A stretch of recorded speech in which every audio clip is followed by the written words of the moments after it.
So hello guys, आज हम पढ़ेंगे थर्मोडायनेमिक्स। एक बहुत ही एक्साइटिंग चैप्टर। तो थर्मोडायनेमिक्स पे बात करने से पहले हम पहले एक सिंपल सा क्वेश्चन, रियल लाइफ का क्वेश्चन आपसे पूछना चाहते हैं। अगर आपको इसका आंसर पता हो तो आप कमेंट्स में जवाब दीजिए।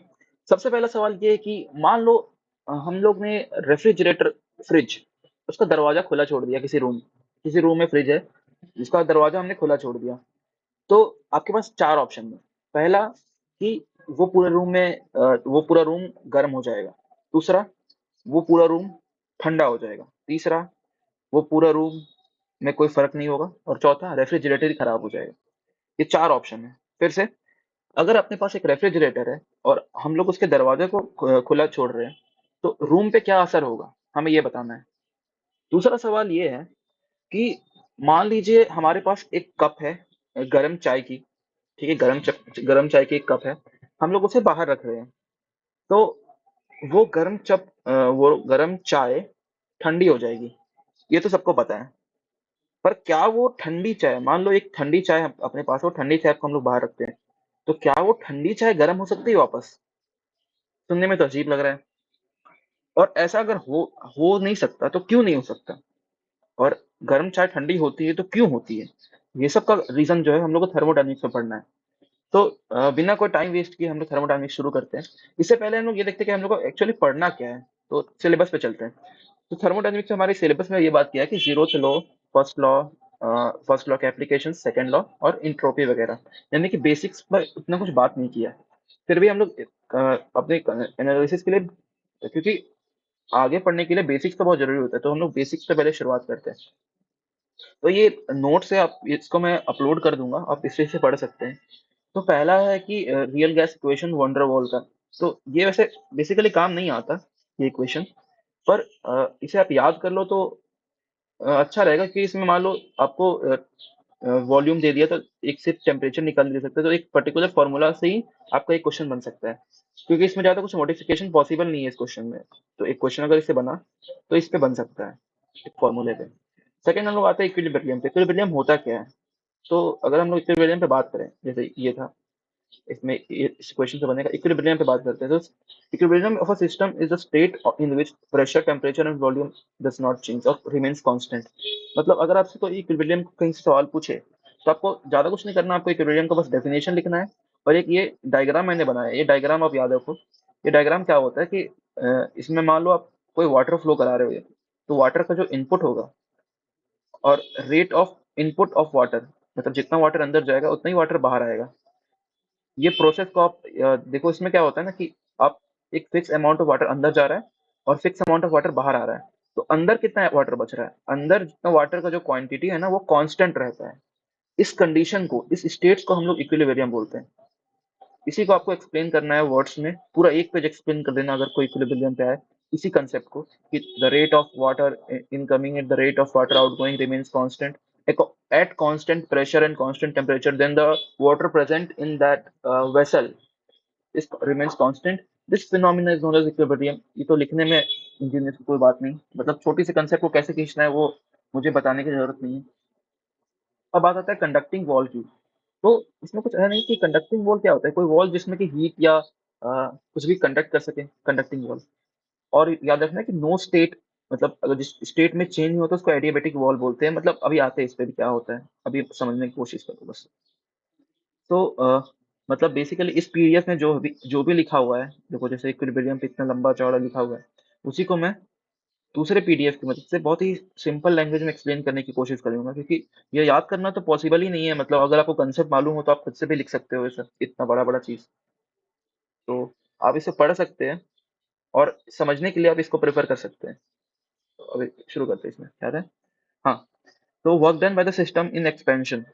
जब भी कोई सिस्टम का एक्सपेंशन पे हम लोग बात करें, वर्क डन पे बात करें, वर्क डन है तो F is equal to pressure into area. F is equal to P, pressure into area. अब इसको लिख सकते हैं कि the work done by the system in expansion, let us consider a body of mass इतना and इतना, applied a pressure F, and due to that pressure a force a pressure due to that force a pressure applied is P with the cross sectional area A। मतलब बड़ा लिखना है बस, ये छोटे से कंसेप्ट का यूज करके। अब हम लोग को ये पता है कि volume is equal to area into delta X होता है। किसी भी चीज का वॉल्यूम उसका एरिया इंटू उसका हाइट होता है। तो ये पिस्टल है, इसमें पिस्टल मतलब ये कोई बॉडी है जिसमें पिस्टल लगा हुआ है, उसको हम लोग नीचे से प्रेस कर रहे हैं। तो ये जो पिस्टल है वो डेल्टा एक्स का चेंज करेगा, और डेल्टा एक्स का चेंज की वजह से इस पे एक्सपेंशन फोर्स यानी कि बॉडी जो अंदर गैस है वो इस पे फोर्स लगाएगा। उस और ये जो फोर्स लगाने पे ये जो एक्सपेंशन, ये जो इसको इसके अपोजिट डायरेक्शन में पुश कर रहा है, इसी वर्क डन को हम लोग पढ़ रहे हैं, क्योंकि ये work done by the gas है। क्लियर हुआ? ये गैस जो वर्क डन कर रहा है इस पिस्टल को ऊपर ढकेलने में, क्योंकि हम लोग इस पिस्टल को नीचे ढकेल रहे हैं, तो गैस का वर्क डन इस पिस्टल को वापस ऊपर ढकेलने में, वो होता है उसका work done by the gas in expansion. I think it's clear. Thermodynamics में कुछ कुछ बातें आपको याद रखनी पड़ेगी कि work done by the gas है, work done by the surrounding है, ये सब छोटी छोटी चीजें को याद रखनी पड़ेगी।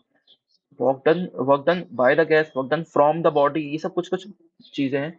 अब हम लोग को ये पता चल गया कि फोर्स इंटू डिस्प्लेसमेंट, फोर्स का वैल्यू यहाँ निकाले थे पी ए, और डिस्प्लेसमेंट कितना कवर किया डेल्टा एक्स, तो उसको लिख सकते हैं delta W is equal to P dot delta V, क्योंकि C is equal to A dot delta X था।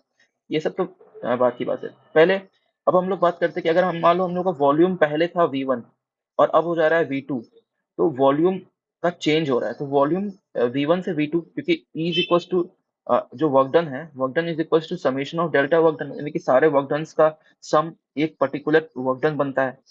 ठीक है? तो अब ये सारे वर्क डन क्या आएंगे, अगर मैं थोड़ा डिटेल में जाऊं, तो वर्क डन कुछ ना कुछ सब पूरे पूरे मॉलिक्यूल्स कुछ ना कुछ वर्क डन करेंगे। उन सबका वर्क डन बराबर ये वर्क डन क्या है, एक्सटर्नल वर्क डन, जो कि हम लोग इसको प्रोवाइड कर रहे हैं, जो हम लोग प्रेशर लगा रहे हैं ना, उसका जो वर्क डन होगा, वो वर्क डन इन सारे वर्क डन के सम के बराबर होगा। इसको डिनोट कैसे करेंगे वर्क डन के सम को?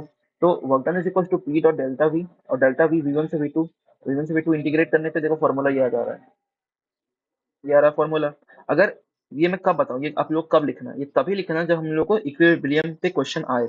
अगर हम लोग को इक्विलिब्रियम पे क्वेश्चन आता है, तो हमें ये भी एक्सप्लेन करना है, ये डायग्राम भी एक्सप्लेन करना है, हमें इसका एक्सप्रेशन कैसे आया ये भी बताना है, ये फॉर्मूला भी डिराइव करना है, और इसमें ये नेगेटिव कैसे आया, यहाँ पर ये नेगेटिव क्यों आया, क्योंकि यहाँ पर देखो हम लोग का जो वॉल्यूम था वो पहले ज्यादा था, और हम लोग को इसे पुश करने के बाद इसका वॉल्यूम कम कर रहे हैं, तो there is a decrease in the volume, there is a decrease in the volume after putting extra pressure. Okay, so due to this compression ये नेगेटिव आया। अब इसको आपको एक्सप्लेन करना है, ये आपको, मेरे को लगता है कि ये नेगेटिव कैसा है, इसको एक्सप्लेन करने के लिए आपको 1/4 पेज लिखना पड़ेगा। इतना क्या लिखना पड़ेगा इसमें कि due to the decrease in the volume after applying external pressure, in other words we can say that this करते करते करते करते आपको नेगेटिव ये कैसा है इसको एक्सप्लेन करने के लिए 1/4 पार्ट यूज करो, तब आपको नंबर पूरे मिलेंगे इस छोटा सा चीज का एक्सप्लेन करने के लिए। चलिए तो हम लोग आगे बढ़ते हैं। आप इसको इसमें देख सकते हो कि कहाँ गया। हाँ, ये नेगेटिव कैसा है इसमें, this the expansion of the gas work done by the gas system, external pressure हुआ कंप्रेशन की वजह से, इसमें टू बी नेगेटिव नेगेटिव आया, ये लिखना है। ठीक है, आगे बढ़ते हैं। आगे आता है इंटरनल एनर्जी। मेरी बात याद रखिए, अभी तक हम लोग जीरो थ्रो शुरू नहीं किए, हमारा सिलेबस के फर्स्ट टॉपिक ही जीरो थ्रो है, पर हम लोग ऐसा जीरो थ्रो को ऐसा मुंह उठा के सीख तो नहीं सकते ना, उसके लिए हम लोग कुछ रिक्वायरमेंट्स होना चाहिए कि हम लोग को बेसिकली ये सब कंसेप्ट एटलीस्ट आने ही चाहिए, तब हम लोग जीरो थ्रो को सीख सकते हैं। तो जीरो थ्रो देखिए, ये जीरो थ्रो है, जीरो थ्रो आने से पहले हम लोग कुछ ना कुछ सीख लेते हैं। तो शुरुआत करते हैं पहले, उसके बाद अगला टॉपिक आता है इंटरनल एनर्जी। तो कुछ नहीं, internal energy basically the sum of all internal kinetic energy and internal potential energy, और कुछ नहीं याद रखो। मतलब किसी बॉडी में काइनेटिक एनर्जी और इंटरनल एनर्जी के सम को इंटरनल एनर्जी ही बोलते हैं बस। ठीक है, अब इंटरनल एनर्जी को हम लोग यू से डिनोट करते हैं। ठीक है, और इसको जूल्स में इसका ऐसा यूनिट होता है, इतना तो इतना याद रखो। फिर ये सब भी आपको एक्सप्लेन करना है, ये मैं क्यों बता रहा हूँ आप लोगों को क्योंकि यही सब लिखना है आपको नंबर लेने के लिए। Internal energy substance such as sum of internal energy kinetic energy potential energy, it is denoted by U, where it is ऐसा यूनिट इज जूल। तो मेरा बताने का मोटिव ये है कि मैं आपको थोड़ा सा चीज बताऊंगा, कंसेप्ट बताऊंगा, और आपको उसे अपने वर्ड्स में जितना हो सके उतना लंबा लिखना है, ताकि आपको एग्जाम्स में मार्क्स मिले। मतलब आप कंसेप्ट मेरे से लिखो, और आंसर राइटिंग आपको खुद डेवलप करना पड़ेगा। और ये मैं मान के चल रहा हूँ कि आप सब इंजीनियर्स ही हैं, तो आपको इतना तो पता ही होगा कि आंसर कैसे लिखना है। तो सबसे पहले इतना कंसेप्ट होने के बाद आपके पास वर्ड्स, ये भी एक कंसेप्ट है कि टेम्परेचर बढ़ाने पे इंटरनल एनर्जी बढ़ता है। ये मुझे कुछ फील नहीं आ रहा है कुछ कि क्या होता है इंटरनल एनर्जी। आप तो इतना याद रखो कि किसी बॉडी, कोई बॉडी है, उसके अंदर की केमिकल्स की वजह से जो उसका एनर्जी आता है, उसको बोलते हैं इंटरनल एनर्जी। ठीक है, तो अभी भी समझ में नहीं आया। देखो कोई बॉडी है, उसके अंदर क्या होता है, एटम्स होते हैं, इलेक्ट्रॉन्स होते हैं, प्रोटॉन्स होते हैं। तो उसके वजह से जो एनर्जी डेवलप होता है, देखो इलेक्ट्रॉन के कोलिजन्स की वजह से कुछ एनर्जी डेवलप होता है, इलेक्ट्रॉन कोलाइड करता है। तो एक होता है कि जो फोर्स लगते हैं, जो रिपल्शन होता है, जो कंटेनर्स और इलेक्ट्रॉन के बीच में जो टकराव होता है, जो कोलिजन होता है, उसकी वजह से कुछ एनर्जी को लॉस होता है। वो एनर्जी जो होता है उसको बोलते हैं internal energy, the sum of all kinetic energy and potential energy, उसको बोलते हैं पोटेंशियल एनर्जी। और बताओ, ये potential energy is directly proportional to temperature. कि मान लो ये बॉडी है और इस पे अगर हम लोग एक ग्लास फर्नेस लगा देते हैं, ऐसा फर्नेस क्या बोलते हैं इसको, बर्नर लगा देते हैं, आग में डाल देते हैं इसे, मान लो आग में डाल देते हैं, तो इसमें जो इलेक्ट्रॉन्स होंगे उनमें एनर्जी ट्रांसफर होगा, और कहीं ना कहीं एनर्जी ट्रांसफर होने की वजह से उनमें कोलिजन का रेट बढ़ जाता है, कोलिजन का रेट बढ़ जाता है, जिसके वजह से इंटरनल एनर्जी भी बढ़ जाता है। तो हम लोग ये बोल सकते हैं कि internal energy is proportional to U temperature. Okay. और इसको जैसे मैंने अभी एक्सप्लेन किया कि फर्नेस में ये डालते हैं ताकि इंटरनल एनर्जी बढ़ जाता है, इसको आपको लिखना पड़ेगा, पूरा एक पेज का इसका लिखा, देखना लिखा होगा इस पे, इंटरनल एनर्जी पे देखो पूरा लिखा हुआ है, T depends on the temperature. तो गैस, अच्छा नेक्स्ट टॉपिक आता है, सीखना पड़ेगा, जो मैं बता रहा हूँ आपको लिखना पड़ेगा। सेकंड है स्पेसिफिक हीट, क्या होता है? तो कुछ नहीं होता, बस हीट होता है, आप याद रखो। हीट जो कि स्पेसिफिक है उसको बोलते हैं स्पेसिफिक हीट। मतलब हीट अगर कांस्टेंट वॉल्यूम पे दिया जाए तो वो होता है specific heat at constant volume, और कांस्टेंट प्रेशर पे specific heat at constant pressure. Volume, constant volume को सीवी से डिनोट करते हैं, और कांस्टेंट प्रेशर को सीपी से डिनोट करते हैं। डन। अब हम लोग को ये पता है, ये जानने का इंपॉर्टेंट चीज है कि जो स्पेसिफिक हीट होता है वो होता है एक स्टेट फंक्शन। ये स्टेट फंक्शन क्या है भाई? तो देखो, थोड़ा सा मैं डिटेल में जा रहा हूँ, इतना डिटेल में जाना तो चाहिए नहीं, पर मैं जा रहा हूँ, आप लोग थोड़ा सा समझने का कोशिश करना। स्पेसिफिक हीट क्या होता है कि वो क्वांटिटी, स्पेसिफिक स्टेट क्वांटिटी क्या होता है, स्टेट फंक्शन क्या होता है, वो फंक्शन या वो क्वांटिटी जो कि सिर्फ इनिशियल और फाइनल से मतलब रखे। मतलब अगर हम लोग को स्पेसिफिक हीट निकालना है तो हम लोग फाइनल माइनस इनिशियल करेंगे। ठीक है। हम लोग को ये मतलब ही नहीं है कि ये कौन सा पाथ ले रहा है, हम लोग को इसके पाथ से कोई मतलब नहीं है। तो ऐसे क्वांटिटीज को हम लोग बोलते हैं स्टेट फंक्शन, ऐसे फंक्शंस को हम लोग बोलते हैं स्टेट फंक्शन। यानी कि फंक्शंस जो कि सिर्फ इनिशियल और फाइनल पे काम करे, which depends only upon initial and final positions of the process of the reaction is called state function। और जो पाथ पे डिपेंड करता है उसको बोलते हैं पाथ फंक्शन। दो तरह के फंक्शंस होते हैं, ये भी आप यहाँ जान लो। तो अब हम लोग आते हैं कि जो इंटरनल एनर्जी होता है वो क्या होता है। इंटरनल एनर्जी एक स्टेट फंक्शन होता है, इसीलिए उसका डेल्टा यू जो होता है, जो साइक्लिक प्रोसेस, इसको होता है साइक्लिक से डिनोट करते हैं। साइक्लिक मतलब कि कोई प्रोसेस लगातार हो रहा है, मतलब जहां से शुरू हुआ था वहीं पर वापस आ जा रहा है, उसको बोलते हैं साइक्लिक प्रोसेस। तो इंटरनल जो इनिशियल पोजीशन होगा वही फाइनल पोजीशन होगा, तो उसको बोलते हैं साइक्लिक प्रोसेस। तो उसके साइक्लिक प्रोसेस का डिफरेंस जो होता है इसका इंटरनल एनर्जी का, वो हमेशा जीरो के बराबर होता है। आगे बढ़ते हैं। तो ये बात याद रखना कि अगर इंटरनल एनर्जी पॉजिटिव हो, यानी कि इंटरनल एनर्जी बढ़ रहा है, और नेगेटिव हो तो इंटरनल एनर्जी घट रहा है। ये तो समझ जाना चाहिए, मेरे को लगता है। तो आगे बढ़ते हैं। आगे आता है आइसोथर्मल। क्या होता है? आइसोथर्मल एक प्रोसेस है। ठीक है। ये सारी चीज आपको यहाँ लिखा हुआ मिलेगा, आप बस इसे पढ़ लेना एक बार। मैं बस आपको कंसेप्ट एक्सप्लेन कर रहा हूँ। वर्क आइसोथर्मल प्रोसेस यही बता रहा हूँ कि आइसोथर्मल होता क्या है। आइसोथर्मल क्या होता है? एक प्रोसेस है जिसमें कि टेम्परेचर कांस्टेंट रहे। आइसो मींस कांस्टेंट, और थर्मल मींस टेम्परेचर। वो कंसेप्ट, वो स्टेट, वो प्रोसेस जिसमें कि हमारा टेम्परेचर जो हो वो कांस्टेंट रहे। और हम लोग ये अकॉर्डिंग टू पढ़े, इक्वेशन क्या था, PV is equal to NRT. पढ़ा होगा आपने, PV is equal to NRT. ये जो एक्सप्रेशन है इसमें, ये डिराइव यहीं से हुआ था, और रियल गैस इक्वेशन से, इसी से बना है PV is equal to NRT. तो ये जो इक्वेशन है PV is equal to NRT, उसके हिसाब से अगर हम लोग देखें तो हम लोग का टेम्परेचर कांस्टेंट है, तो PV is equal to constant, क्योंकि एन जो है वो भी कांस्टेंट होता है, आर जो है गैस कांस्टेंट वो भी कांस्टेंट होता है। तो बेसिक और टेम्परेचर अपना कांस्टेंट ही है, तो PV is equal to constant. अगर आपको समझ में नहीं आया तो आप सीधा ये लिख के आ जाना, देखो ये भी यहीं पर लिखा हुआ है,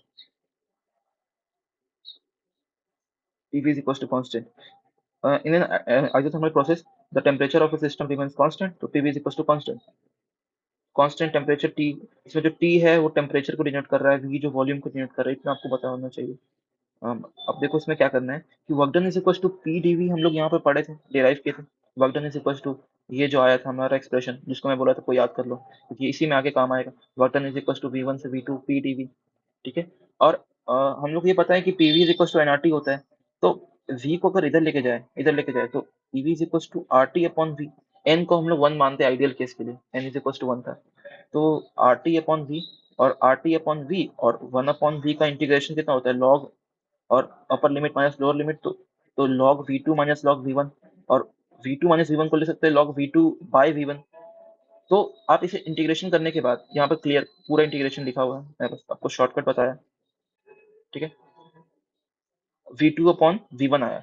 अब हम लोग को ये पता है कि P अपॉन V था, तो V2 का जगह P1 हो जाएगा।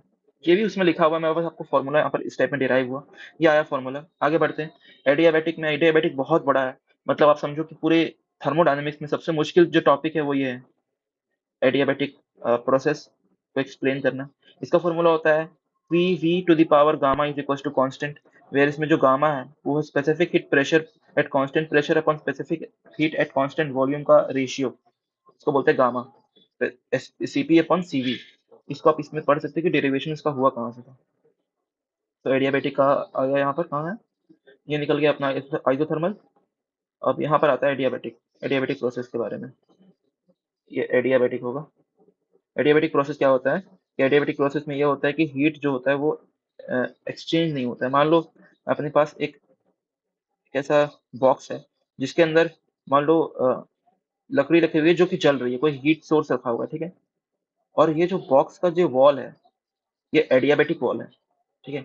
ये एडियाबैटिक वॉल है, इसका मतलब क्या हुआ, इसका मतलब ये हुआ कि बाहर की हीट ना तो अंदर आएगी ना अंदर की हीट बाहर जाएगी। ये मतलब होता है एडियाबैटिक का। तो एडियाबैटिक प्रोसेस मतलब क्या होता है, जिसमें कि हीट का जो ट्रांसफर है वो जीरो हो जाए, चेंज ऑफ हीट का जो ट्रांसफर है वो जीरो हो जाए। इस ऐसे प्रोसेस को हम लोग बोलते हैं adiabatic process. I hope you understand what am I saying. Next next topic है, ये देखो ये कहाँ से आया, इसको बोलते हैं gamma. Gamma is equal to क्या रिप्रेजेंट करता है, Cp अपॉन Cv रिप्रेजेंट करता है। तो dw is equal to Cp, इसका डेरिवेशन देखो इस टाइप में, यहाँ तक तो हम लोग पहले ही कर चुके थे।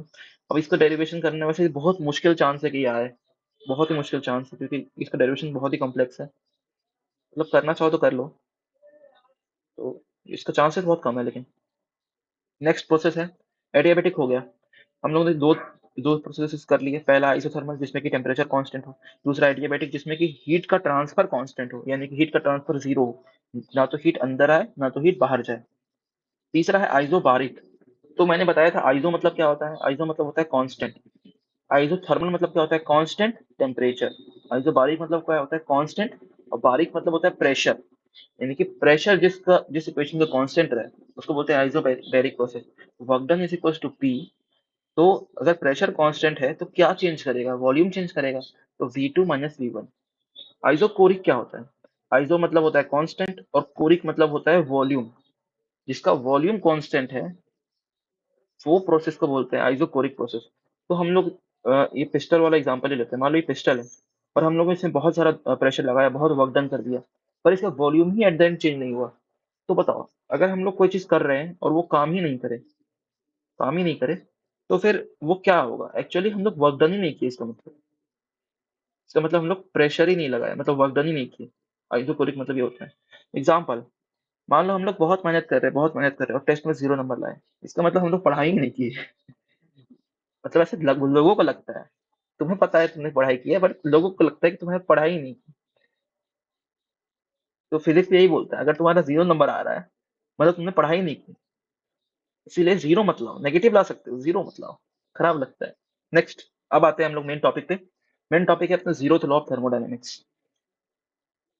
Zeroth law of thermodynamics according, अब इसका स्टेटमेंट आपको याद रखना पड़ेगा। According to zeroth of thermodynamics, the two system are separately in thermal equilibrium is the third system, then they both are also in thermal equilibrium। मतलब क्या हुआ, simple समझो ना, इतना मत सोचो। स्टेटमेंट लिखा हुआ है कि मान लो एक सिस्टम है T1, मान लो एक सिस्टम है A, एक सिस्टम है B, दोनों एक एडियाबैटिक वॉल से सेपरेटेड है। एडियाबैटिक वॉल में बता चुका हूँ, जिसमें मान लो इसमें क्या होता है, ना तो T1 का हीट B पे पहुंचेगा, ना तो A का हीट B पे पहुंचेगा, ना B का हीट A पे पहुंचेगा। एडियाबैटिक वॉल से सेपरेटेड है। और ये जो A है वो उसका हीट इस पे पहुंच रहा है, C पे पहुंच रहा है। ए में कुछ हीट है T1, ये जो T1 हीट है ये C पे पहुंच रहा है, C कंडक्टिंग है, यानी कि इसमें की हीट फ्लो हो सकता है। तो T1 का A का हीट T1 के द्वारा C पे पहुंच रहा है, तो ये जो C पे जो हीट होगा वो B पे भी पहुंचेगा, है ना? इस प्रोसेस को हम लोग बोलते हैं जिसमें कि ये भी इक्विलिब्रियम में था, ये भी इक्विलिब्रियम में था, और ये पूरा सिस्टम एक तरह से इक्विलिब्रियम में आ गया। ये जो लॉ है ये होता है zeroth law of thermodynamics। एक बार स्टेटमेंट पढ़ते हैं। According to zeroth law of thermodynamics, if two systems are separately in thermal equilibrium with the third system, if two systems are separately in thermal equilibrium with the third system, then they both are in thermal equilibrium। मतलब मान लो ये दो system है जो कि separately are in thermal equilibrium, जो कि अपने आप में इक्विलिब्रियम में, इसको भी इससे कोई फर्क नहीं पड़ता, इसको भी इससे कोई फर्क नहीं पड़ता, पर ये दोनों एक किसी तीसरे सिस्टम के साथ इक्विलिब्रियम में है जो कि है सी। मतलब ये दोनों भी एक दूसरे से रिश्ता रखते हैं। मुझे रिश्ता रिश्ता वाला बात आ जा रही है। हाँ, ठीक है, ये क्लियर है। आगे बढ़ते हैं। इसमें मैं एक्सप्लेन किया कि अगर ए ताल्लुकात रखता है सी के साथ और बी ताल्लुकात रखता है सी के साथ, तो कहीं ना कहीं ए भी ताल्लुकात रखता है बी के साथ। चलो, ताल्लुकात, तो इसको आपको एक्सप्लेन करना है अच्छे से। अगर ये आ गया एग्जाम में जीरो थ्रो को एक्सप्लेन करना है, तो आपको ये एक्सप्लेन करना है, डायग्राम बनाना है, इसको एक्सप्लेन करना है, एडिटिविटी क्या होता है उसको एक्सप्लेन करना है, थर्मल कंडक्टिविटी वॉल में क्या होता है ये भी एक्सप्लेन करना है कि ए इसके साथ करता है तो वो उसके साथ करेगा, दोनों करेगा, इससे एक्सप्लेन करना है। कुल मिला के 2 पेज बस। Next, first law. ऐसे ही हम लोग का फर्स्ट टॉपिक खत्म। देखो कैसे एक्सप्लेन किया गया है। नेक्स्ट आता है फर्स्ट लॉ। ये भी बहुत इंपॉर्टेंट है। तो सबसे पहले मैं आपसे ये बोलना चाहूंगा फर्स्ट लॉ पढ़ने से पहले। एक मिनट यार।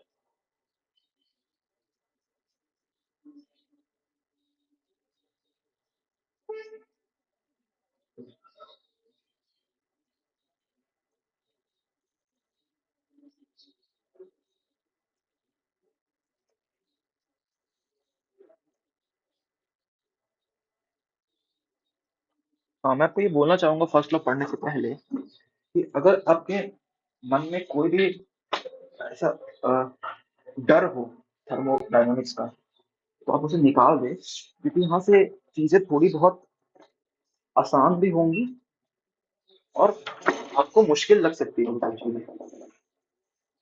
तो फर्स्ट लॉ पे बात करते हैं। तो फर्स्ट लॉ जो है basically deals with the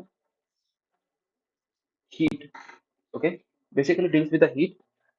so हम लोग इसको पहले एक्सप्लेन करना है इस टाइप में कि according to first law, heat is a form of energy. ठीक है, heat is a form of energy. और हीट जो है उसको फाउंड किया था जूल ने इन 1850s। ये बहुत जरूरी होता है कि आप आंसर राइटिंग पे ध्यान दें। आंसर राइटिंग में हम लोग ये हमेशा नोट कर दें, कुछ ना कुछ इंट्रोडक्शन हम लोग पहले लिख लो। चलिए अब शुरू करते हैं।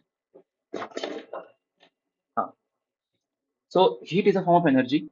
अब हम लोग बात करते हैं इस पे। Heat is a form of energy जिसको जूल ने फाउंड किया था 1850 में। फर्स्ट लॉ में अगर हम लोग को इसका स्टेटमेंट लिखने के लिए आए, तो हमसे ट्राई करो कि कुछ कुछ पहले थोड़ा एक दो लाइन इंट्रोडक्शन लिख लो, वो देखने में अच्छा लगता है और कुछ नहीं। तो ये इंट्रोडक्शन के लिए आपका आंसर राइटिंग हेल्प कर सकता है। मेन कंसेप्ट कहाँ से शुरू होता है? मेन कंसेप्ट शुरू होता है नीचे से। Law of conservation of energy. First law कुछ नहीं है except law of conservation of energy, according to which any form of energy can be completed with heat energy. देखो क्या है कि फर्स्ट लॉ क्या बोलता है ना कि कुछ नहीं, बस कंजर्वेशन ऑफ एनर्जी है। कोई भी फॉर्म ऑफ एनर्जी को हम लोग कन्वर्ट कर सकते हैं हीट एनर्जी में। कोई भी फॉर्म ऑफ एनर्जी को हम लोग कन्वर्ट कर सकते हैं हीट एनर्जी में। एग्जांपल, मान लो डब्ल्यू वर्क डन हो रहा है मैकेनिकल एनर्जी पे, तो उसको हम लोग इजीली कन्वर्ट कर सकते हैं हीट एनर्जी में। उससे क्या होता है, हीट एनर्जी में कन्वर्ट करने के बाद W is equal to Q, मतलब work done is equal to heat. इसमें क्यू जो है हीट एनर्जी है, और वर्क डन है ये W mechanical energy. W is equal to Q. एक आइडियल केस में जितना वर्क डन हम लोग प्रोड्यूस करते हैं उतना ही हीट हम लोग को मिलता है। ठीक है, तो इससे ये सब फॉर्मूले बनते हैं कि Q is equal to T U plus W. ये शायद इंटरनल एनर्जी का फॉर्मूला था, नहीं पता। कि एक फॉर्मूला भी याद रख लो क्योंकि इसको डिराइव हम लोग करने वाले। अगर ये आएगा तो लिखना पड़ेगा। Q is equal to internal energy plus work done की हीट के कॉम्बिनेशन से हम लोग को क्यू मिलता है। क्यू है तो डेल्टा क्यू क्या होगा, डी क्यू। एक छोटा सा चार्ज के लिए एक छोटा सा इंटरनल एनर्जी प्लस छोटा सा वर्क डन। और D U is equal to D Q minus D W. कितना टाइम हो गया इस पे? 24 मिनट्स। और हम लोग को भी हाफ एन आवर पढ़ना पड़ेगा सब कुछ सीखने के लिए। ठीक है, तो यहाँ से द मोस्ट इंपॉर्टेंट चीज आता है। हम लोग फर्स्ट लॉ पढ़ चुके हैं, जीरोथ लॉ पढ़ चुके हैं, जीरोथ लॉ हम लोग पढ़ लिए, फर्स्ट लॉ हम लोग पढ़ लिए क्या होता है, brief discussion on and application of first law. यहाँ पर आता है एप्लीकेशन फर्स्ट लॉ का। ये तो जीरोथ लॉ फर्स्ट लॉ का हम लोग पढ़ लिए कि बेसिकली होता क्या है। फर्स्ट लॉ कुछ भी नहीं है, law of conservation of energy है, और इसे इसमें बस ब्ला ब्ला ब्ला थ्योरी ही लिखा हुआ है। आपको थ्योरी पढ़ लेना एक बार अच्छे से, कंसेप्ट यहाँ पर लिखे हुए हैं कि ये होता है आइडियल केस में, और ये फॉर्मूले होते हैं। इसमें यू क्या डिनोट करता है, इंटरनल एनर्जी का चेंज, डब्ल्यू क्या डिनोट करता है, वर्क डन, क्यू क्या डिनोट करता है, चार्ज या हीट, सॉरी क्यू नहीं, हीट चार्ज नहीं करता, हीट करता है, क्यू इसमें हीट डिनोट करता है। ठीक है, यहाँ लिखा भी हुआ हीट एनर्जी। तो अब आता है बात एप्लीकेशन पे। एप्लीकेशन पे बात करने से पहले हम लोग ये समझते हैं फर्स्ट लॉ एप्लीकेशन है। तो साइक्लिक प्रोसेस क्या होता है? साइक्लिक प्रोसेस वो होता है जिसमें कि हम लोग का वॉल्यूम बराबर जीरो हो जाता है, वॉल्यूम जीरो के बराबर होता है, यानी कि वो प्रोसेस जो कि इनिशियल जहाँ से स्टार्ट हुआ था फाइनल भी वहीं पर खत्म करता है। उस केस में हम लोग का वर्क डन जीरो आ जाता है, वॉल्यूम जीरो होने के कारण, यानी कि D Q is equal to D W, heat change in heat is equal to change in work. Isothermal में क्या होता है? आइसोथर्मल में हम लोग का टेम्परेचर कांस्टेंट होता है। ठीक है, उसके हिसाब से डी भी जीरो, ये लिखा हुआ था पी भी कांस्टेंट हो जाता है। ठीक है, पी भी कांस्टेंट है, पार्शियल डिफरेंशिएट करेंगे, पी बाहर, डीवी का डिफरेंशिएशन डीवी, और वी बाहर, पी का डिफरेंशिएशन डीपी। अब इसको हम लोग लिख सकते हैं DP upon DV is equal to minus PV. ये हम लोग कहीं ना कहीं ग्राफ बना दे रहा है इसका, आइसोथर्मल का ग्राफ बन रहा है, ये एक रेक्टेंगुलर हाइपरबोला, और इसमें जो ये स्लोप है इसका, तो स्लोप डिनोट करता है माइनस पी अपॉन वी का स्लोप। नेक्स्ट चलते हैं, नेक्स्ट टॉपिक है एडियाबेटिक। एडियाबेटिक क्या होता है बताया था आपको, हीट, इसमें हीट एक्सचेंज जीरो हो जाता है, D U upon D W is equal to zero, तो D W is equal to minus D U. Adiabatic में आप इसको ऐसे समझो, एडियाबेटिक क्या होता है? एडियाबेटिक में ये होता है कि मान लो एक बॉक्स है, एक पिस्टल, इसमें कि पिस्टल लगा के हम लोग प्रेशर लगा रहे हैं, तो उसमें क्या होता है जब हम लोग प्रेशर लगाते हैं ना, तो बॉक्स का टेम्परेचर भी बढ़ता है। आपने ये देखा होगा, टेम्परेचर बढ़ता है, इसका यही मतलब है जब हम लोग वर्क डन जितना लगाते हैं तो टेम्परेचर भी उतना बढ़ता है। Temperature means internal energy, internal energy is proportional to temperature. तो इंटरनल एनर्जी का बढ़ता है, इंटरनल एनर्जी बढ़ता है, टेम्परेचर बढ़ता है। अभी माइनस साइन क्या जनरेट कर रहा है कि टेम्परेचर सिस्टम प्रोवाइड कर रहा है बाहर, जब सिस्टम देता है तो नेगेटिव लगता है। अब ये थोड़ा इंपॉर्टेंट चीज, कब नेगेटिव लगता है कब पॉजिटिव लगता है, जब हम लोग किसी चीज को सिस्टम को देते हैं ना, तो सिस्टम का चीज बढ़ता है। आप केमिस्ट्री मानो कि आप सिस्टम हो, केमिस्ट्री में आप खुद को सिस्टम की जगह पे रखो, तो मैं सिस्टम को एनर्जी दे रहा हूँ, मैं आपको एनर्जी दे रहा हूँ, और आप बदले में क्या दे रहे हो? बदले में हीट प्रोड्यूस कर रहे हो, हीट प्रोड्यूस कर रहे हो, टी टेम्परेचर। तो आप हीट दे रहे हो, अगर आप हीट दे रहे हो तो टेम्परेचर प्रोड्यूस आप कर रहे हो, तो आपका टेम्परेचर कम हो रहा है, इसलिए नेगेटिव। नेक्स्ट, आइसोकोरिक मतलब constant volume, dV is equal to zero, फिर से dW is equal to T, dQ is equal to du, मतलब जितना चार्ज होगा, जितना हीट होगा, उतना इंटरनल एनर्जी होगा। Isobaric, baric means volume, V2 minus V1, सब कुछ यहाँ लिखा हुआ है, बस मैं कंसेप्ट बता रहा हूँ आपको, फिर से बता रहा हूँ। नेक्स्ट, ये सब कंसेप्ट था आइसो, आइसोबारिक हो गया, ये सब कंसेप्ट कंसेप्ट था आइसोकोरिक, ये है आइसोकोरिक, सिस्टम में क्या होता है, वॉल्यूम कांस्टेंट होता है, वगैरह वगैरह। यहाँ पर हम लोग ने एप्लीकेशन भी सारे पढ़ लिए। नेक्स्ट आता है इंजन्स के बारे में पढ़ते हैं। Engines, second law of thermodynamics और कंसेप्ट ऑफ इंजन्स, इंजन्स और इंट्रोपी। ठीक है, तो हीट इंजन, तो हीट इंजन जो होता है पहले तो सोर्स ऑफ हीट। आपको याद रखना है कि कोई भी हीट इंजन होता है तीन कंपोनेंट से बनता है, पहला सोर्स ऑफ हीट, दूसरा सिंक ऑफ हीट, तीसरा एफिशिएंसी ऑफ एन इंजन। मतलब सोर्स कहाँ से हीट प्रोड्यूस लेना है, सिंक कहाँ पर हीट को देना है, और एफिशिएंसी कि कितना एफिशिएंट है। ठीक है, तो सबसे पहले पढ़ते हैं सोर्स ऑफ हीट के बारे में। तो जो सोर्स ऑफ हीट है, तो टेम्परेचर कांस्टेंट होना चाहिए और हायर होना चाहिए जितना हो सके। टेम्परेचर जितना हो सके इतना कांस्टेंट कांस्टेंट रहे और ज्यादा रहे, so that heat can be extracted. Source of heat से टेम्परेचर जितना हो सके इतना ज्यादा रहे ताकि हीट उससे हम लोग ले सके। ठीक है। सिंक कीप एट सिंक जो होता है उसको हम लोग लो टेम्परेचर पे रखते हैं ताकि उसको हम लोग टेम्परेचर दे सके, बचा कुचा temperature. Keep at low temperature T2 so that heat can be supplied to it without any change in its temperature। T2 रखते हैं so that इसको आराम इजीली हम लोग हीट दे सके।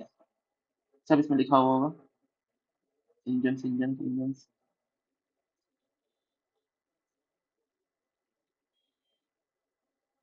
इंजन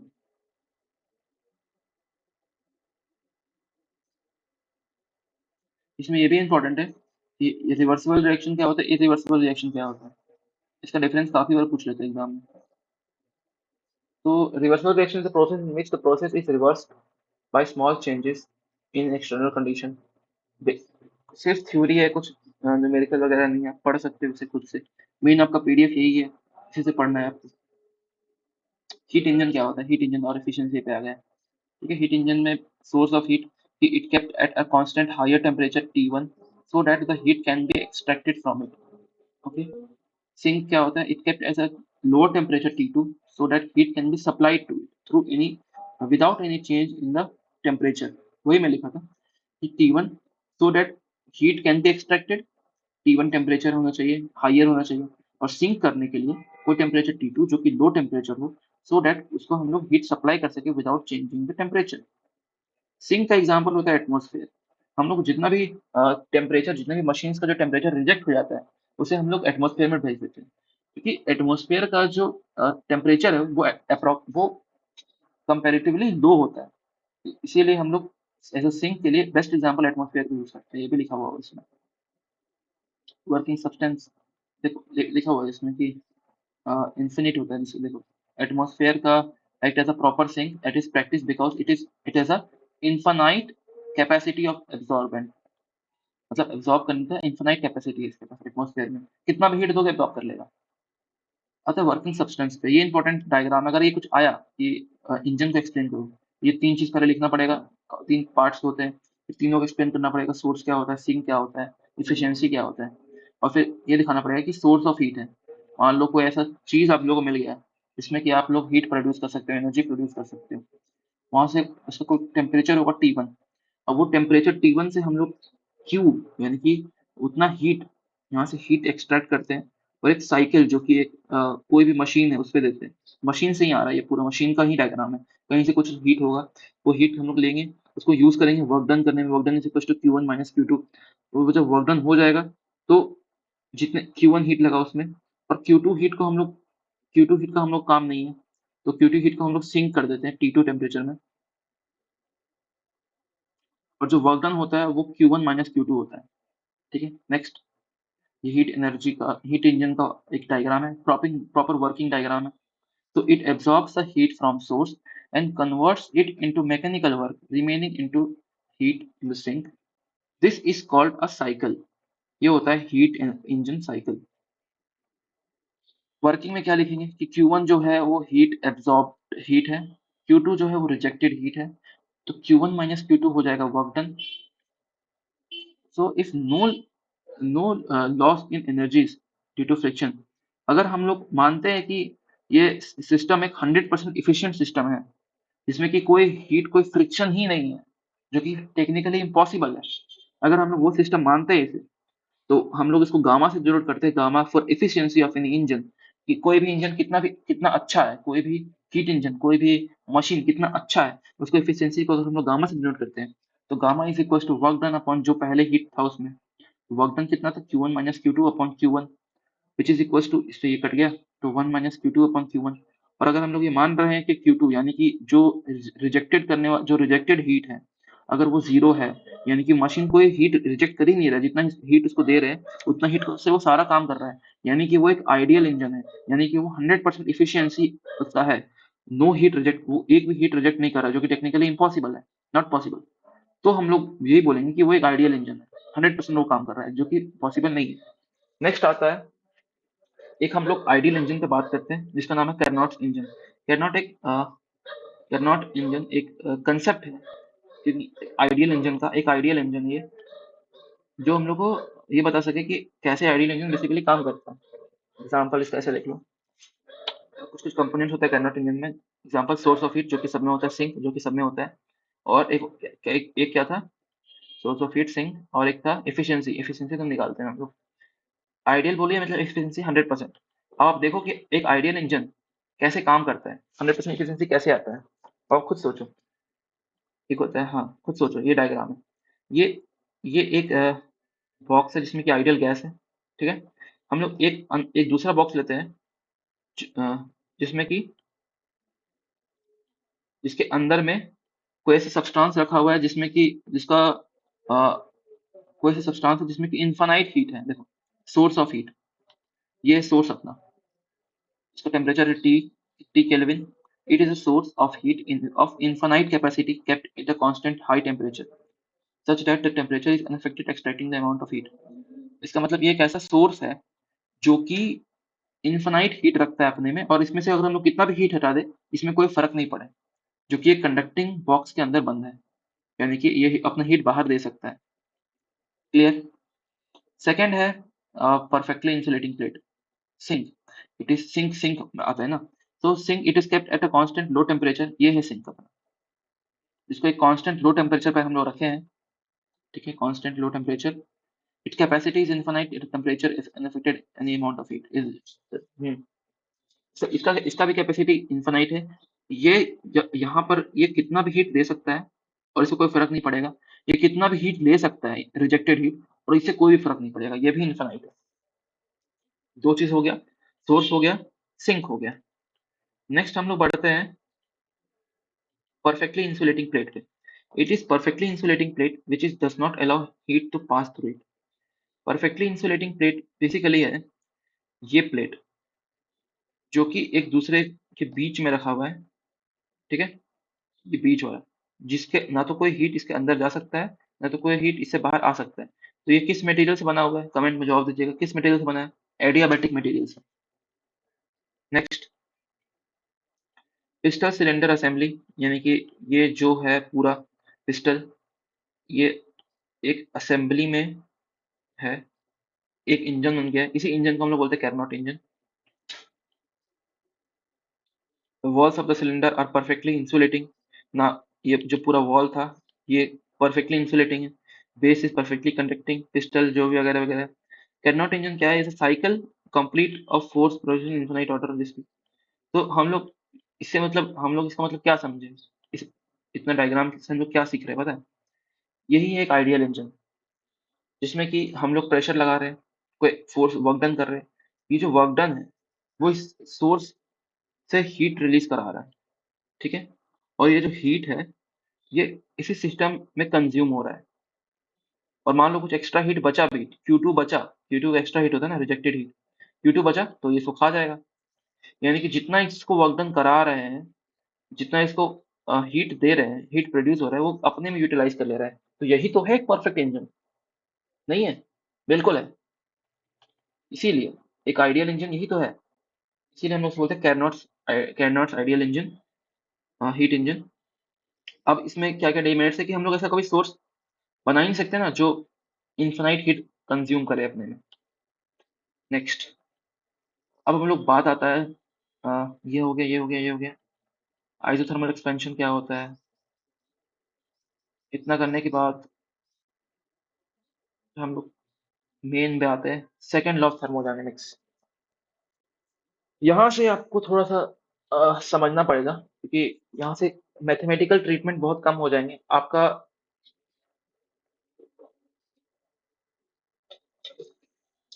लॉजिक, क्योंकि ये जो टॉपिक है ये टीचर्स को भी अच्छे से नहीं बनता।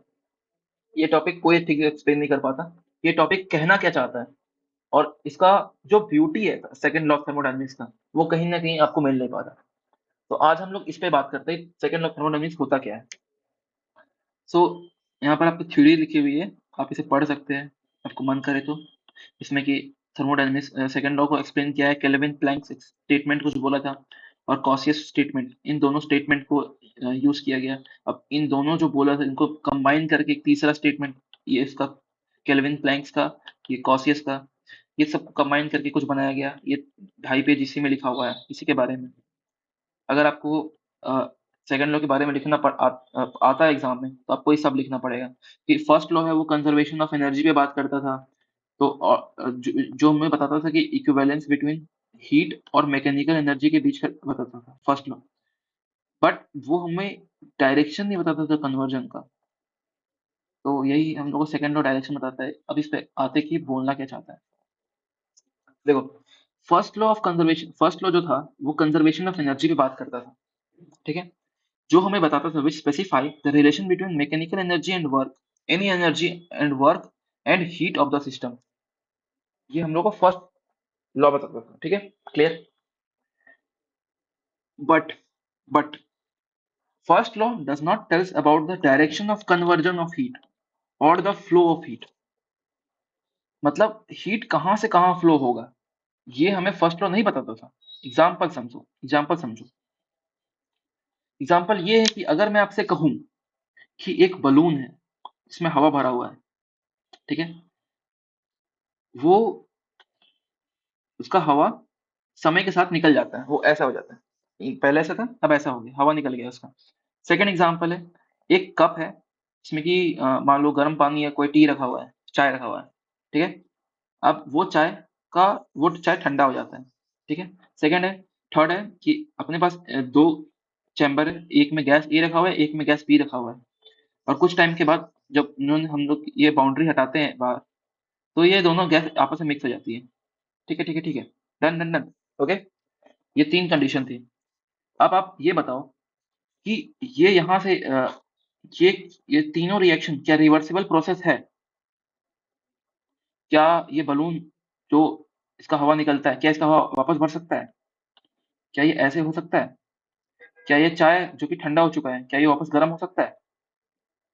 क्या ये जो मिक्स गैस है ए और बी, क्या ये खुद ब खुद सेपरेट हो सकता है? खुद ब खुद, विदाउट एनी एक्सटर्नल फोर्स, बिना एक्सटर्नल मेहनत किए, बिना कुछ किए, क्या ये खुद ब खुद हो सकता है? सुनने में तो इम्पॉसिबल ही लग रहा होगा। बट फर्स्ट लॉ जो है वो बोलता है हाँ, हो सकता है। ये बलून खुद ब खुद भर सकता है, ये चाय खुद ब खुद गर्म हो सकता है, ये गैस खुद ब खुद ये हो सकता सेपरेट हो सकता है। ये कौन बोलता है? ये फर्स्ट लॉ ऑफ थर्मोडायनेमिक्स ऐसा बोलता है। But according to first law of thermodynamics of और conservation of energy, even the reversible is possible. समझ में आया? यहाँ पर ये जो कमी है, इसमें क्या कमी रह गई? ये जो कमी रह गई ना, कि ये इम्पॉसिबल काम जो फर्स्ट इक्वेशन करा रहा है, फर्स्ट लॉ ऑफ थर्मोडायनेमिक्स करा रहा है, उसे टैकल करने के लिए हम लोग सेकंड लॉ को लाए। ऐसा क्या चीज है सेकंड लॉ में जो फर्स्ट लॉ में नहीं है, जो कि इतना बड़ा कंसेप्ट को एक्सप्लेन कर रहा है? ओके। अब जहां पर था वो कॉसियस और केल्विन प्लैंक का, जो कि अभी यूज नहीं होता, एकदम यूज नहीं होता। वैसे आपको याद रखना है एग्जाम में लिखने के लिए, तो आप याद कर सकते हो कि कॉसियस क्या बोल रहा था। कॉसियस एक साइंटिस्ट का नाम है, कॉसियस क्लिपरॉन इक्वेशन भी आगे पढ़ेंगे आप। कॉसियस एक साइंटिस्ट का नाम है जो कि बोला था कि कोई कोल्ड बॉडी है, उसमें से हीट अगर हम लोग उसमें से कोल्ड बॉडी से हम लोग हीट को हॉट बॉडी में दे सकते हैं। या तो एक केल्विन प्लैंक्स कांस्टेंट एच, जिसका पढ़े थे वो साइंटिस्ट जो दिया था, वही है केल्विन प्लैंक। वो प्लैंक क्या बोला था कि कोई भी हीट रिजर्वायर से हम लोग हीट जो है वो एक इंजन में देते हैं और वो इंजन वर्क प्रोड्यूस करता है। ये सब कहीं काम नहीं आता, इंजीनियरिंग में कहीं काम नहीं आता, क्योंकि ये बेवकूफी है एक तरह से। इनको कुछ बोलने का मन कर रहा था तो ये बोल दिया इन्होंने। आप आपको अभी पढ़ना है तो आप इधर डिटेल में पूरा लिखा हुआ है, पढ़ सकते हैं यहाँ से। नेक्स्ट है कि ये दोनों ट्राई तो किए इस फिनोमिना को एक्सप्लेन करने के लिए कि ये ऐसे होता है, ये ऐसे होता है, बहुत उल्टा सीधा चीज बोले। तो और इस टाइप में इनका ख्यालात था मिलता जुलता। तो अब समझते हैं कि ऐसा हुआ क्यों। अब ऐसा कैसे हुआ, ये ऐसे कैसे हो रहा है, मतलब क्या ही ये ऐसा हो रहा है तो ये ऐसा कैसे नहीं हो सकता? क्यों, मतलब ऐसा क्यों होता है, देखते हैं, पढ़ते आगे। तो ये मैं रिकमेंड नहीं करूंगा आप देखो इसे, क्योंकि ये थोड़ा एडवांस एडवांस ही, थोड़ा नहीं, बहुत ही एडवांस है। ये क्या बोलता है कि साइक्लिक प्रोसेस का integration is equal to rho Q upon T, T less than equal to zero. इसको बोलते हैं कॉसियस इनइक्वालिटी। ये मुझे इंटरनेट से मिला। आपको ये पता है कि ये छोटा सा टॉपिक, सेकंड इक्वेशन, क्योंकि ये मिलता ही नहीं है कहीं, बुक्स में भी एक्सप्लेन नहीं किया होता है। ये एक्सप्लेन करने के लिए मेरे को कितना कुछ पढ़ना पड़ा, कितना मेहनत करना पड़ा एक्सप्लेन करने के लिए इसे। तो आप मैं चाहूंगा कि जितना मैं पढ़ा जितना मेहनत मैं किया उसके 1/4 आप करें फिर समझने के लिए। तो अब समझिए कैसे इसको हम लोग समझ सकते हैं सेकंड इक्वेशन को, इसको ब्यूटी समझिए आप। स्पॉन्टेनियस की हाँ, तो जो सेकंड इक्वेशन है वो हमें ये भी बताता है कि स्पॉन्टेनियस रिएक्शन क्या होता है, स्पॉन्टेनियस प्रोसेस क्या होता है, प्रोसेस खुद ब खुद कैसे काम करता है। क्योंकि ये बलून का हवा निकल रहा है तो ये खुद ब खुद हो रहा है, चाहे ठंडी हो रही है खुद ब खुद हो रही है, ये गैस मिक्स हो रही है खुद ब खुद हो रहा है। तो सेकंड इक्वेशन हमें खुद ब खुद स्पॉन्टेनियस रिएक्शन पे भी बात करता है। अब देखते हैं कि होता क्या है। तो ये क्लॉसियस इनइक्वालिटी है। ये इनइक्वालिटी हमें बताती है, आगे बताता हूँ क्या है। ये इनइक्वालिटी हमें क्या बताती है, जैसे हमारे पास एक रेफ्रिजरेटर है, रेफ्रिजरेटर में क्या होता है, ये सब कॉइल्स होते हैं, ठीक है। मान लो अब ये इक्वेशन को ये सेटिस्फाई कर रहा है। अब इसको भी मत याद रखो कि मान लो एक रेफ्रिजरेटर की जो कॉइल के अंदर का जो टेम्परेचर है, heat in upon T, minus जो रेफ्रिजरेटर के बाहर का टेम्परेचर है, ये बाहर का temperature, heat out upon T, ये always less than equals to zero होगा। इसका मतलब क्या हुआ भाई, इसका मतलब ये हुआ कि कहीं ना कहीं लेस देन और इक्वल्स टू यानी कि नेगेटिव या जीरो या नेगेटिव, यानी कि कहीं ना कहीं जो आउटसाइड हीट है, जो रेफ्रिजरेटर के बाहर की हीट है, वो बड़ी होगी।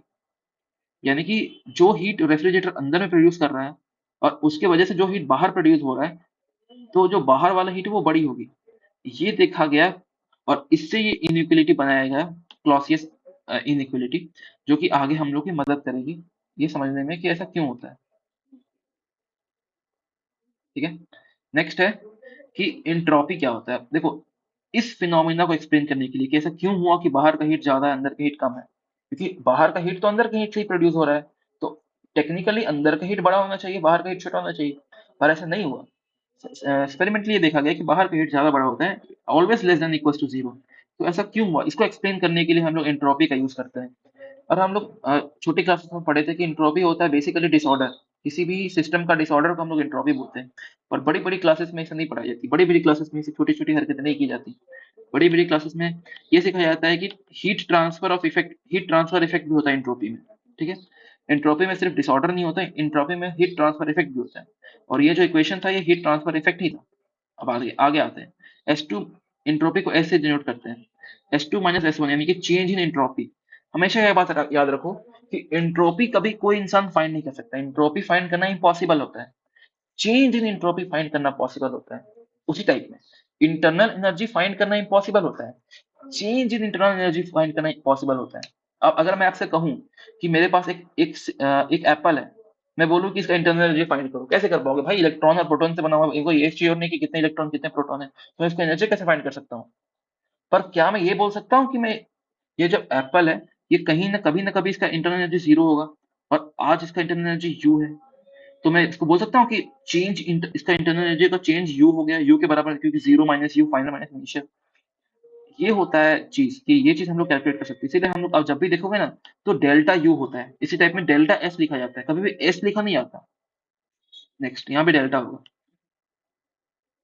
ठीक है, सो डिसऑर्डर को हम लोग डिसऑर्डर यानी कि एंट्रोपी को हम लोग लिखते हैं डेल्टा एस, वो प्रोड्यूस्ड डिसऑर्डर के लिए, और डेल्टा हीट ट्रांसफर को लिखते हैं हम लोग, वही 1 से 2 तक जा रहा है, कुछ भी ऐसा मान लो, अभी इतना मत देखो।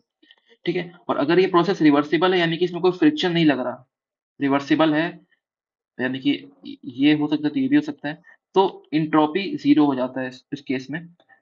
तो ये गंदा सा इक्वेशन हमें ये प्यारा सा इक्वेशन दे रहा है जिसको आप पढ़ चुके हैं। ये क्या बोल रहा है ये चीज, ये बोल रहा है कि यूनिवर्स का energy must be greater than equal to zero, यानी कि इंक्रीज इन एंट्रोपी प्रिंसिपल, यानी कि यूनिवर्स का एनर्जी हमेशा बढ़ता है, यूनिवर्स का एनर्जी हमेशा बढ़ता है। इसे कैसे समझ सकते हैं आप।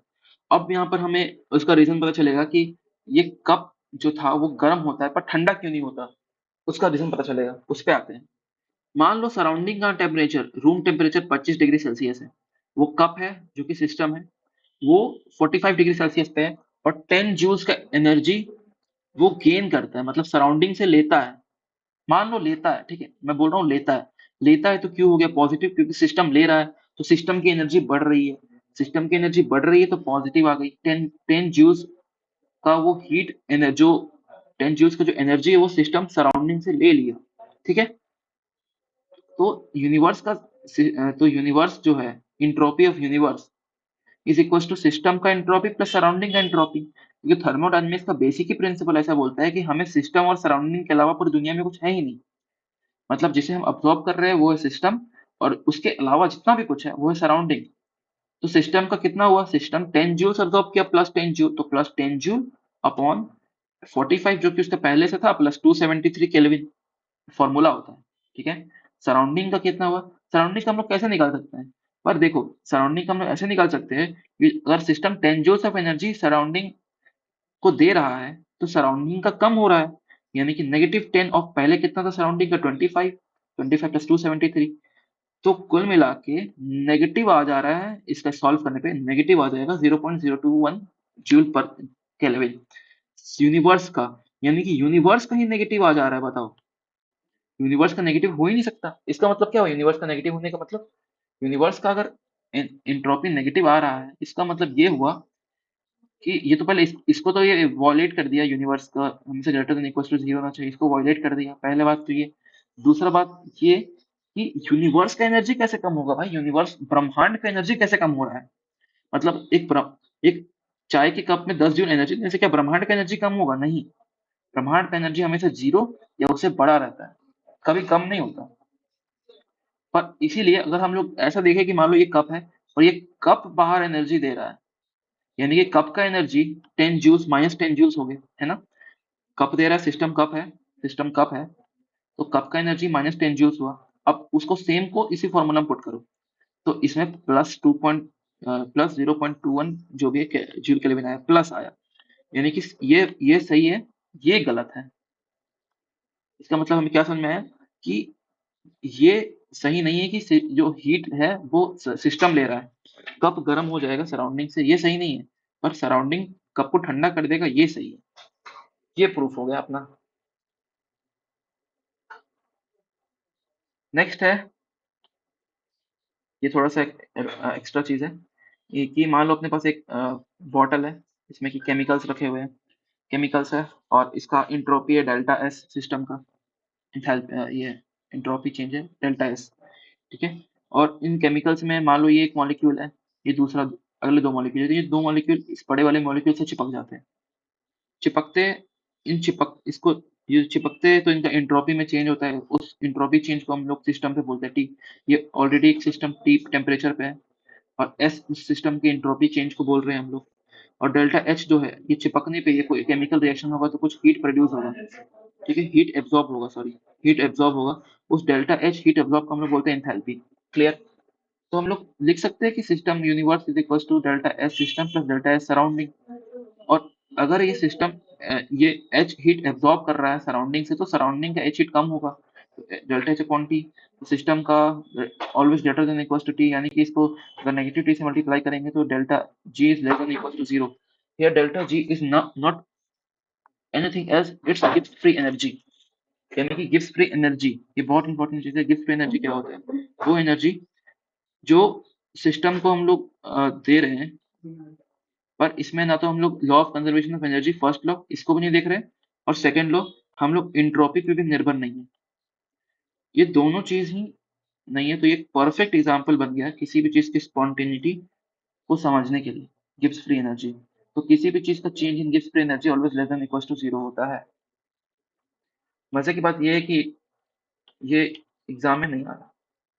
ठीक है, तो आप लोग बच गए। नेक्स्ट, थर्मोडायनेमिक्स के बारे में पढ़ रहे थे, ये हो गया, ये हो गया, ये हो गया। इसमें सेकंड लॉ हो गया। ये क्या था, कॉन्सेप्ट ऑफ एंट्रोपी। एंट्रोपी में समझ, एंट्रोपी जैसे मैंने बताया, एक कुछ नहीं, बस ट्रांसफॉर्मेशन होता है।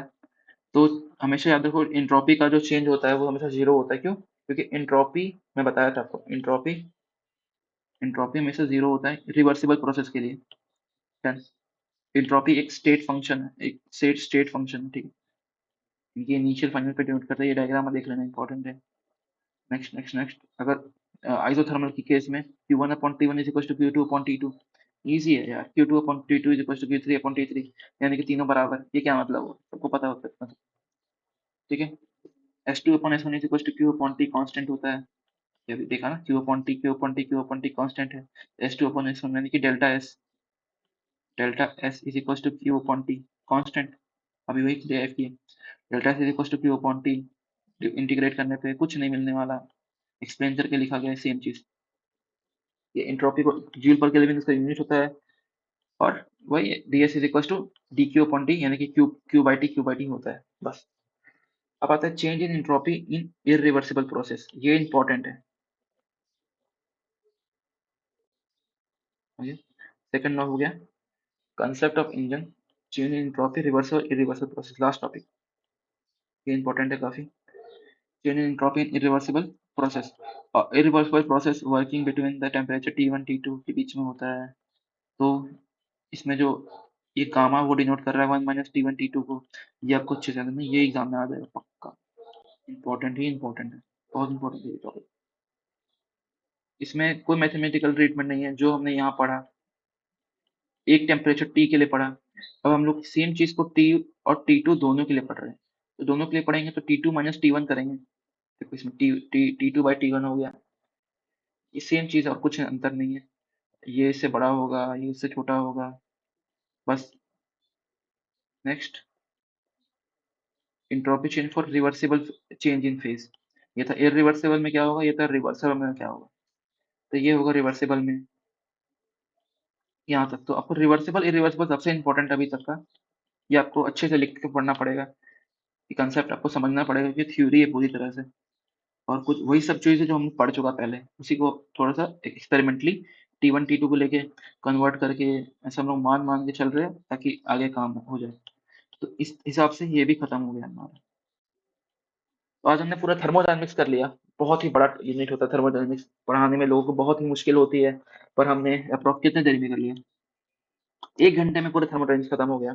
नेक्स्ट लेक्चर में हम पढ़ेंगे क्या पढ़ें, हमने तो ये भी कर लिया ना, एनडी आर्क लेजर भी कर लिया, लेजर वगैरह भी कर लिया है। नेक्स्ट लेक्चर में हम लोग पूरा क्वांटम मैकेनिक्स भी कर चुके हैं, वाह नाइस, डी ब्रोगली भी कर लिया, हाइजेनबर्ग भी कर लिया, मैटर वेव भी कर लिया, इंट्रोडक्शन भी कर लिया, सिग्निफिकेशन ऑफ वेव फंक्शन भी कर लिया, टाइम डिपेंडेंट इंडिपेंडेंट भी कर चुके हैं। नेक्स्ट हाँ, पोलराइजेशन बाकी है, पोलराइजेशन करेंगे नेक्स्ट में, एसएचएम भी करेंगे, पोलराइजेशन भी करेंगे, डन। तो thank you for watching, like if you like the video, comment if you have any queries or any questions related to it, and subscribe if you want, okay, then तब तक के लिए पढ़ाई करते रहे, all the very best।